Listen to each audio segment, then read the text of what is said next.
शेगावचे श्रीमंत योगी संत गजानन महाराज यांचा पालखी सोहळा पंढरपूरहून शेगावकडे परतीच्या प्रवासाला निघालाय। पालखीचं उल्कानगरी लोणार इथं आगमन झालंय। गणगण गणात बोतेच्या जयघोषानं लोणार नगरी भक्तिमय झाली। नगराध्यक्षा मीराताई भूषण मापारी आणि शिवसेना जिल्हा प्रमुख बळीराम मापारी यांच्या वतीनं पालखीचं भाविकांच्या उपस्थितीत उत्साहात स्वागत करण्यात आलं। किनगाव जट्टू येथून हजारो भाविक पालखी सोबत लोणारमध्ये दाखल झाले। मार्गावर नागरिकांनी वारकऱ्यांसाठी चहा, फराळ आणि अल्पोपहाराची व्यवस्था केली। पालखी सोहळ्यादरम्यान ठाणेदार प्रकाश सदगीर यांच्या नेतृत्वाखाली पोलिसांनी चोख बंदोबस्त ठेवला, तर वारकऱ्यांच्या आरोग्यासाठी आरोग्य विभागाचे पथक सज्ज होतं। लोणार येथील मुक्कामानंतर पालखी पुढील मुक्कामासाठी मेहकरकडे मार्गस्थ होणार आहे। नमस्कार, न्यूज मराठी 24/7 मध्ये मी रघुनाथ आघाव आपल्या सर्वांचे स्वागत करतोय। आज आपण आहोत लोणार तालुक्यातील किनगाव जट्टू ते लोणार या मार्गावर आणि या ठिकाणी शेगावचे श्रीमंत योगी संत गजानन महाराज यांचा पालखी सोहळा या ठिकाणी किनगाव जट्टू ते लोणार या प्रवासामध्ये आहे।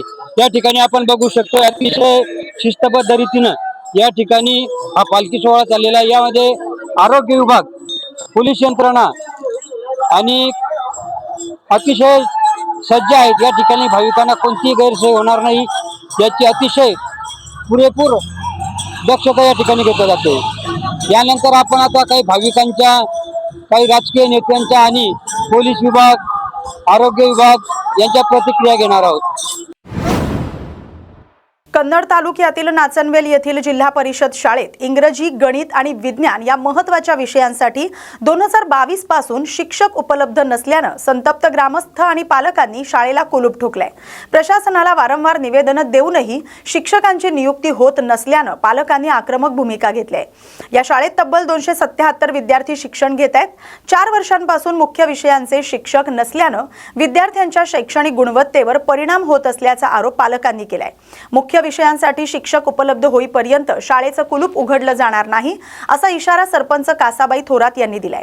विद्यार्थ्यांचं शैक्षणिक नुकसान टाळण्यासाठी जिल्हा परिषद प्रशासनानं तातडीने शिक्षक उपलब्ध करून द्यावेत अशी मागणी ग्रामस्थ आणि पालकांनी केली आहे। उमरखेड बस आगाराच्या कारभारावर प्रश्नचिन्ह निर्माण करणारा प्रकार समोर आलाय। गुरुवारी सकाळी 6 वाजता हिमायतनगरहून उमरखेडकडे जाणाऱ्या एका एसटी बसमध्ये कंडक्टरनं प्रवाशांकडून पैसे घेतल्यानंतर तिकीट न दिल्याचा आरोप करण्यात आलाय। कोपरा येथील पोलीस पाटील सुनील देवस्कर आणि नागरिकांनी केलेल्या स्टिंग ऑपरेशन दरम्यान हा सगळा प्रकार उघडकीस आल्याचं सांगण्यात आलंय। या घटनेमुळे एसटी महामंडळाच्या कारभाराबाबत प्रवाशांमध्ये नाराजी व्यक्त होते। उमरखेड आगाराच्या प्रमुख प्रमोदिनी किनाके यांनी या प्रकरणाची दखल घेऊन चौकशी करावी अशी मागणी होते। तसंच परिवहन मंत्री प्रताप सरनाईक यांनी राज्यातील एसटी आगार आणि बसमधील अशा प्रकारांची गांभीर्यानं दखल घेऊन दोषींवर कारवाई करावी अशी अपेक्षा प्रवाशांकडून व्यक्त केली जाते। महाराष्ट्र युवा दिवस आणि हर घर तिरंगा उपक्रमानिमित्त lions club of Pen pride आणि भाऊसाहेब नेने महाविद्यालयाच्या संयुक्त विद्यमाने रॅली आणि वृक्षारोपण कार्यक्रम झाला। नगराध्यक्षा प्रीतम पाटील यांच्या हस्ते वृक्षारोपण करण्यात आलं। प्रायव्हेट हायस्कूल आणि भाऊसाहेब नेने महाविद्यालयाच्या परिसरात सोनचाफा, वड, चिंच, करंज, आपटा आदी 65 वृक्षांची लागवड करण्यात आली। पर्यावरणाचा समतोल राखण्यासाठी वृक्ष संवर्धन गरजेचं असल्याचं नगराध्यक्षा पाटील यांनी सांगितलंय।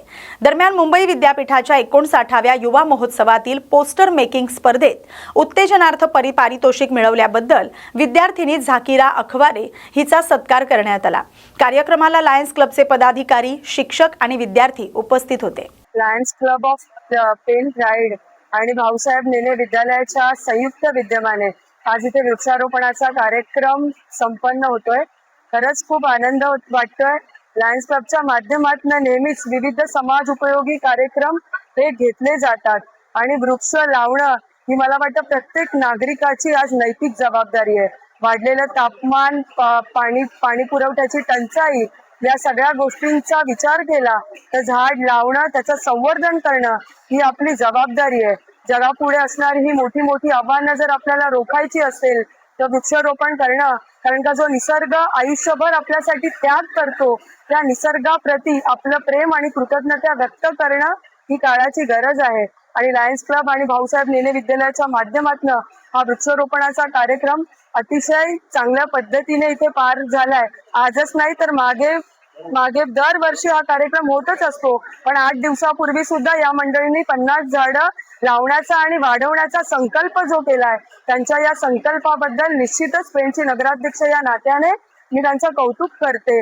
समाजाने मला काय दिलं त्याच्यापेक्षा मी समाजासाठी काय करू शकतो ही आपलं प्रत्येकाचं कर्तव्य आहे आणि ते कर्तव्य पार पडण्यासाठी लायन्स क्लबचे सर्व सदस्य हे कटिबद्ध आहेत, याचा मला निश्चितच खूप आनंद आहे.